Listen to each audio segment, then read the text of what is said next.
నిరుపేదల వైద్యం కోసం సీఎంఆర్ రిలీఫ్ ఫండ్ ఎంతగానో ఉపయోగపడుతుందని నర్సాపూర్ కాంగ్రెస్ ఇన్ఛార్జ్ ఆవుల రాజిరెడ్డి అన్నారు.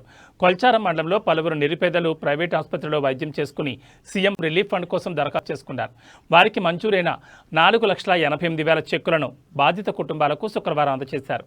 కాంగ్రెస్ మండల అధ్యక్షుడు మల్లేశం గౌడ్, లబ్ధిదారులు తదితరులు పాల్గొన్నారు. जय कांग्रेस